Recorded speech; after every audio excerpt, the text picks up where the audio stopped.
Bismillahirrahmanirrahim. Assalamu alaikum dear students. I welcome you all to the next session of the Linux lecture series. Today we are going to see what are log files. We're going to see how they are created, how log files are managed, and how system administrators view the contents of these log files. Dear students, on Linux, virtually everything happening on the system and happening to the system can be written to files called log files. The log files can tell you almost anything you need to know as long as you have an idea where to look for that information. Let us start playing.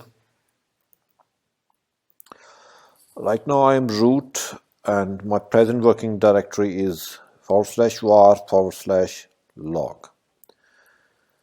This is the default location for almost all the log files in Linux. Let me see a listing of this. Let me shrink it a little bit and do it again. Okay, so you can see a lot of files as well as directories in var/log directory. Some of these log files are basically plain ASCII text files. For example, the auth.log. This auth.log tracks the mechanisms for authorizing users which prompt for user passwords.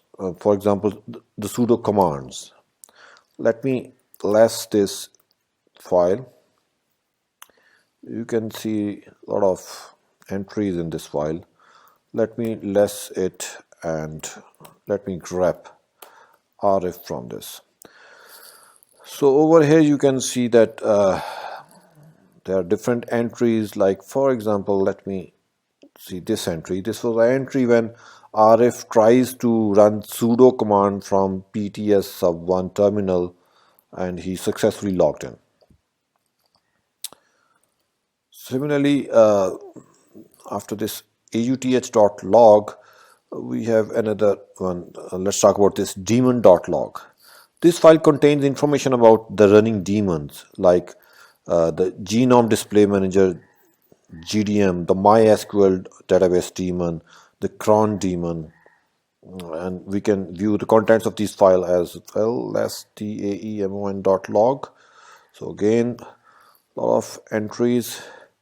Let me grab cron or MySQL from here. So you can see this is an entry that has been created by the MySQL daemon in the daemon.log. Well, gentlemen, other than the daemon.log, we have the debug file as well, which contains debugging messages from the system and other applications which are writing at the debug level. And we have the kern.log as well. This contains information logged by the Linux kernel, and that is used to troubleshoot a custom built kernel. We have the syslog, a very important file. This file normally contains the greatest deal of information about the system, and system admins normally consult this file when they cannot locate the desired log info in any other file. The syslogd also contains information that you can also find in the file messages, this file.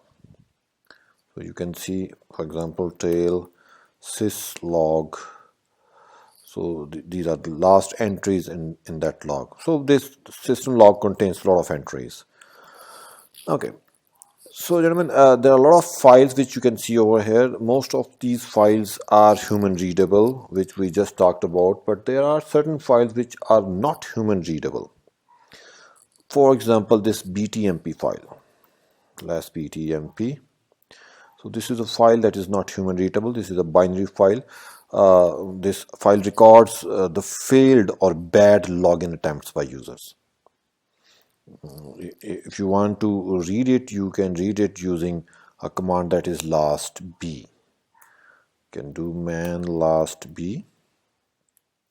So last b is a command that by default shows the log of var log btmp file. You can use the last command for this purpose as well. Let me try this out. Okay, over here I am, let's suppose, Arif, and I do sudo login to generate a login process. And right now the login process is running, and let's suppose I want to log in as Hadid, and I give a wrong password. So Hadid tries to log in and he entered a wrong password. So this entry, this message must be logged in the system, and that is logged in the file btmp. Let me zoom it a bit. So this entry is logged in btmp, and if I want to see last b, so you can see this entry over here. Hadid has tried to log in, and you can see the date 24/12/01. So this is the date, this is the time on which this user tried from this terminal to log in, and he gave the wrong password. Okay, so this was the btmp file. Other than the btmp file, there is another file that is wtmp. This is also a binary file. You cannot view the contents of this file using less. This records all the logins as well as the logout records. Its format is in a binary way, and if you want to read it, you can read it using the last command. This last command, this searches the var log wtmp file. Okay, so let me do last.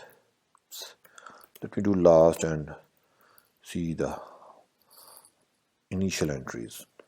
So this says that Arif has just logged in, and there are other users who have logged in and they have logged out. So this wtmp file keeps a record of history of all the logins as well as the logouts. For the users who have logged out, there is a null entry at the place of the username, which tells that the user has logged out. You can do man wtmp as well from chapter 5. Okay, from here you come to know about another file that is UTMP. So the UTMP file allows one to discover information about who is currently using the system. And where is this file UTMP? This file is normally located in var run. Okay, let me ls var run. Yes, this file is there. So there are two files. One is wtmp and the other is utmp. The wtmp is a file that records all the history of login and logout, while utmp is a file that records an entry for every currently logged in user.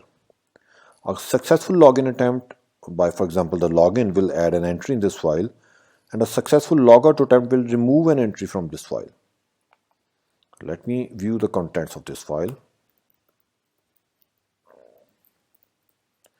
This is also a binary file, and if you want to see it, you can use the last command, and you can mention the file name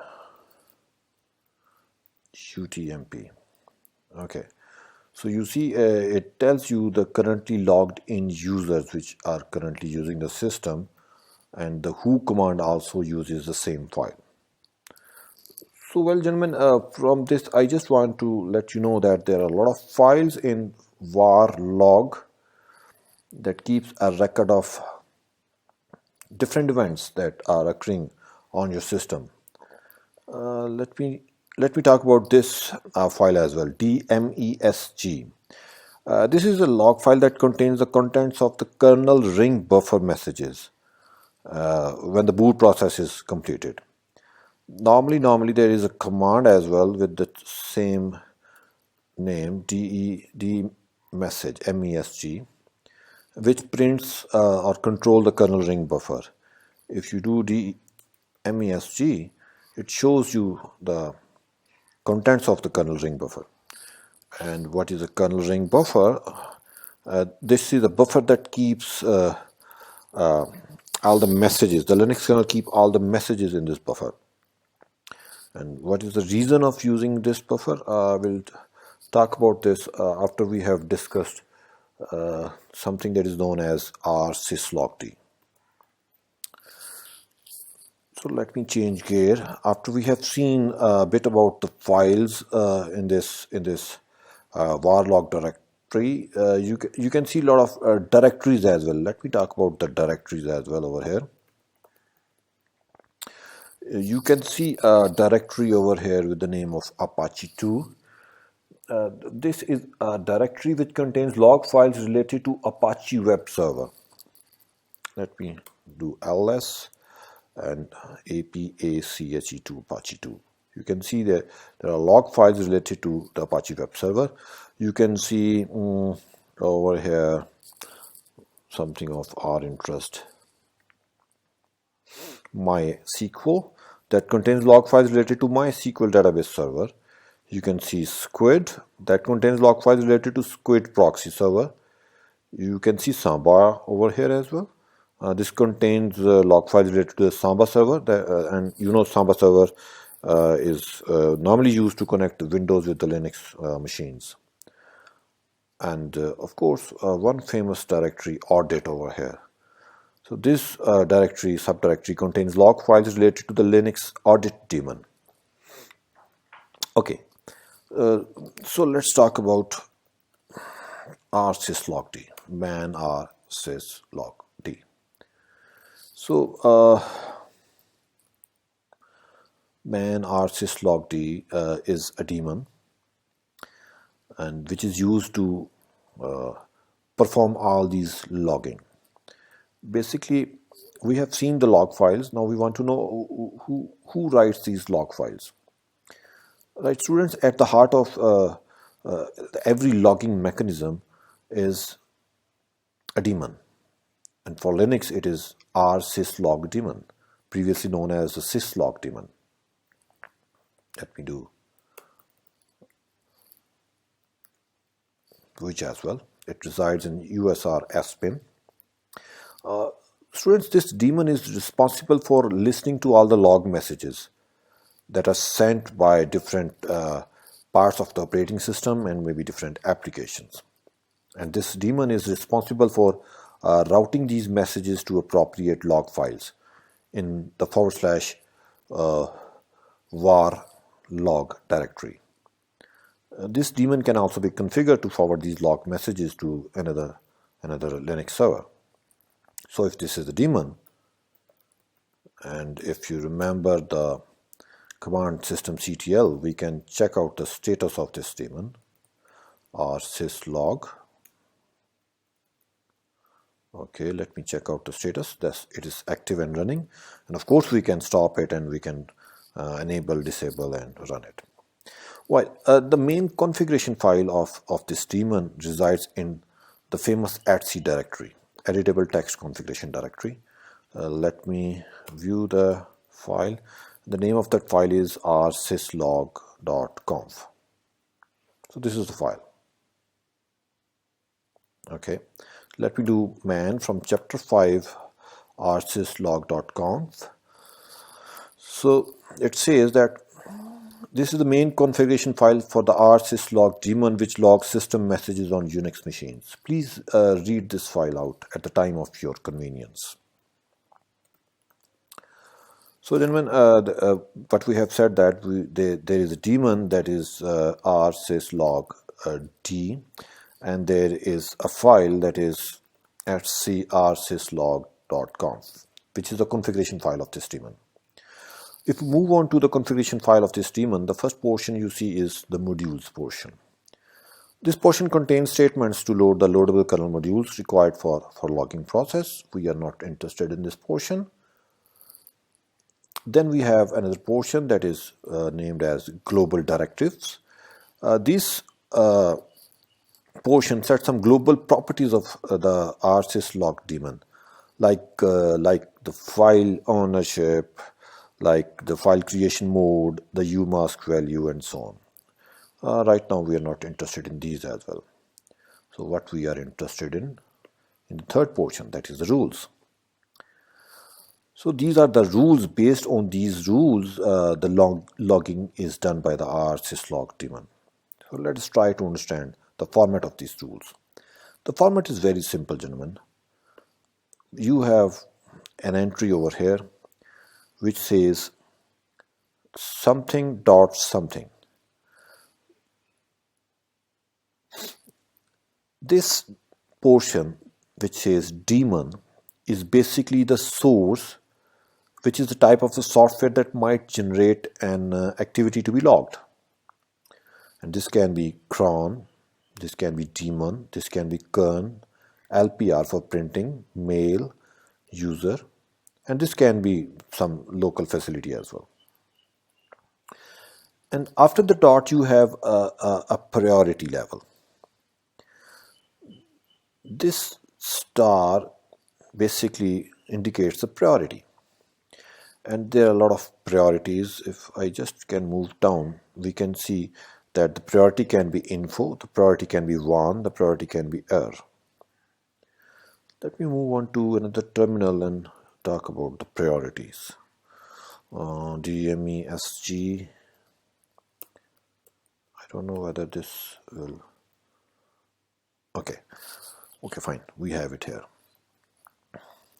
So these are the different log facilities. By log facilities, I mean the programs that can generate the log messages. And they are kern, user, mail, daemon, AUTH, the security or authorization messages, syslog, LPR, news, and there are others as well. And you can see some of them over here before the dot. And after the dot, we have the log levels, the priorities. Emergency is of the highest priority. You give the emergency only in case when you want to log errors that could cause the entire OS to crash. This is the highest priority message. Then we have the alert messages, which are used to log errors that will cause the program to terminate and may also cause program other than the running program to have issues with them. Critical, whenever you want to log errors that will cause the program to terminate. So remember, you give a priority of critical when you think that the program will terminate, and you give a priority of alert whenever you think that the program will terminate and it may also cause problem with other running programs. And emergency is the top priority. That means the OS might crash because of this program crashing. Then we have the error. In order to log errors that do not cause the program to terminate, you use this priority. These are for the warnings, potential problems, just some notices, like if you want to log events worth noting, such as opening files, writing to disk, mounting attempts, so on. Then we have the informational messages, and final, the debug level messages.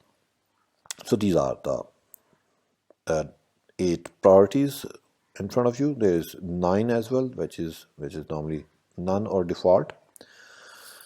Okay, so what does this star means over here? This star over here means that even if whenever this daemon facility generates a log, irrespective of which priority the message is, it will be logged. So the asterisk means log every message. So if you find an asterisk in the priority part, that means log every message. And if you find an asterisk over here, that means the source part. That means log messages from all sources. And then we have a space, or we have a tab, and then we have the file name in which we want to record that message. Okay. So mail is a program which is going to generate the log message. This is the priority, and this is the file in which this message will be written. Remember, gentlemen, if we have suppose .info over here, so this means all the events equal to or greater than this priority will be trapped.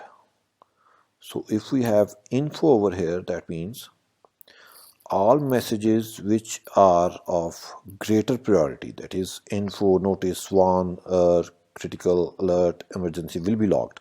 However, debug messages will not be. If the priority is ERR, that means all the messages with priorities that are greater than or equal to ERR will be logged, and the remaining like warn, notice, info will not be logged.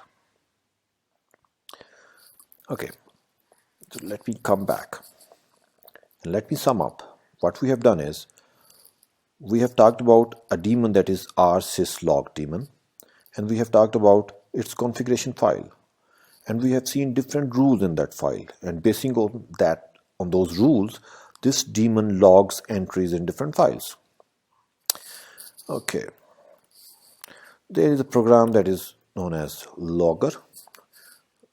It's a very simple program that is used to enter messages into system logs. Let me say logger. This is a message to be logged by Arif. So this message has been logged. By default, the logger message logs the messages in a file that is user.log. So let me tail user.log. Okay, so yes, this is a message that has been logged by. This is a message to be logged by Arif. So logger is a message. Logger is the program that is used to send message to a particular log file. Okay, let me log a message using logger to another file like mail.info. So do we have mail.info? Okay, let me do it in mail.log. Logger -p mail.log, and this is a message. This is a message. Mail.log is okay. We need to give a priority over here, and the priorities should be any one of these. Let me send a critical CRIT to this. This is a critical message. So this message will be sent to mail. Okay. Now the time is that we need to create our own log files, and we need to send messages that are on our log files, and we need to test them so that we can have a very clear understanding of that. Okay, so if I want to create my own log file, so I need to put an entry in the rsyslog configuration file. So let me vim nrc rsyslog.conf file. Let me come up in the rules part. Okay, so let me come in the rules part somewhere over here. Okay, so let me put an entry over here, and let me say local 7 dot let me give critical over here, CRIT. That means local 7 is a source which is going to generate, and .crit are the minimum level of the priority of the messages which need to be recorded, and the file in which I want to record this is local 7 crit.log. Okay, so that's fine. So once again, see this entry. This entry says that local 7 is the source and .crit is the minimum priority of the messages. By this I mean that all the messages having priority crit, alert and emergency will be logged. However, any message having and the priority ERR1 or lower will not be logged, and they will be logged in this file local7crit.log. Okay, let me save and quit. And now I need to restart my rsyslog daemon, so it has restarted. And now let me test now. logger-p local7.crit, and this is critical message by Arif. Okay, so if I do ls over here, there should be a file local7.crit. Should be there. That's local7.crit, and let me tail local7.crit, and you can see the message is here.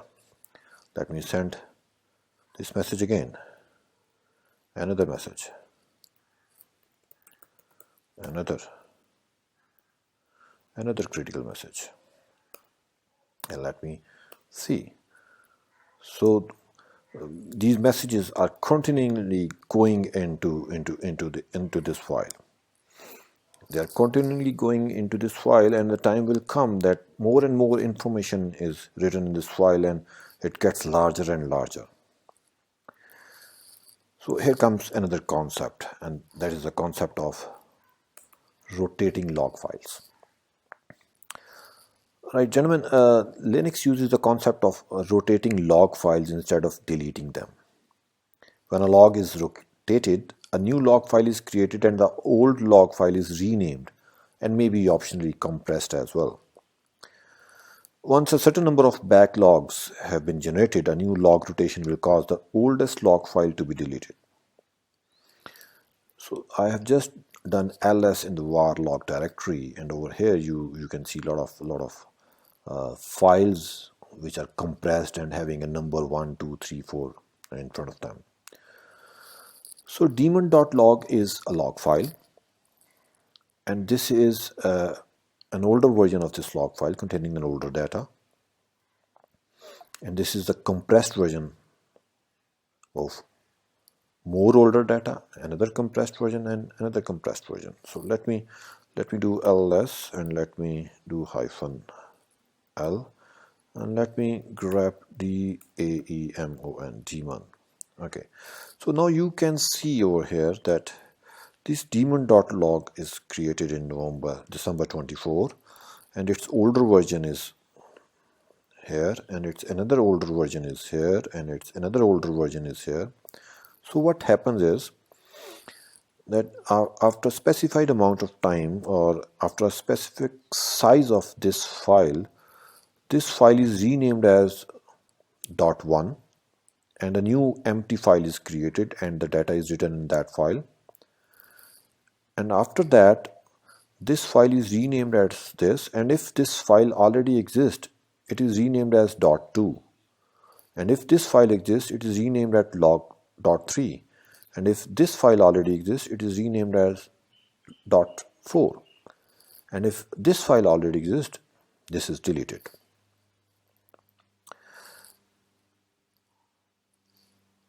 How this is done? Very simple. This is done by a utility that is known as logrotate. USR spin logrotate, and the configuration file of logrotate is rsyslogd.conf. So this is the configuration file of the logrotate. So how to rotate a log file when its size reaches a specific limit, and how to tell logrotate to compress the older files, and how many older files you want to logrotate. This is left as an exercise to the students.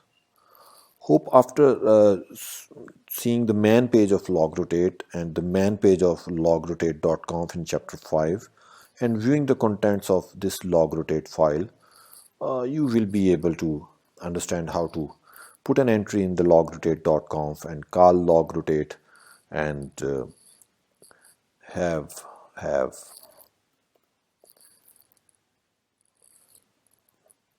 the log rotated version of local 7 grid.log file which we have just created. So that is all, gentlemen, which I want you to see today. So let me sum up.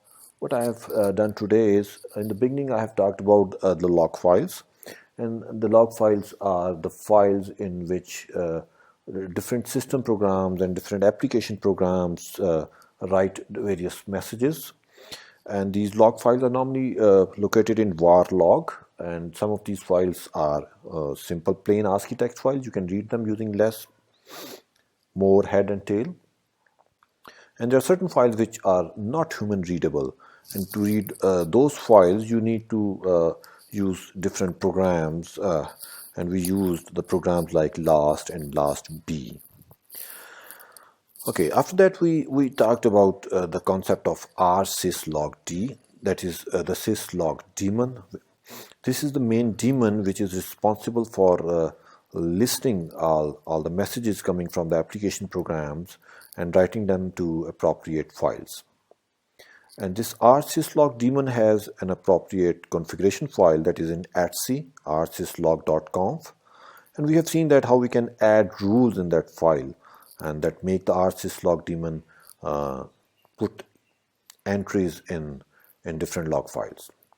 Finally, we have created and we have tested our own log messages, and that is a 3-step process. First of all, we have added a rule in the configuration file at rsyslog.conf, and after adding this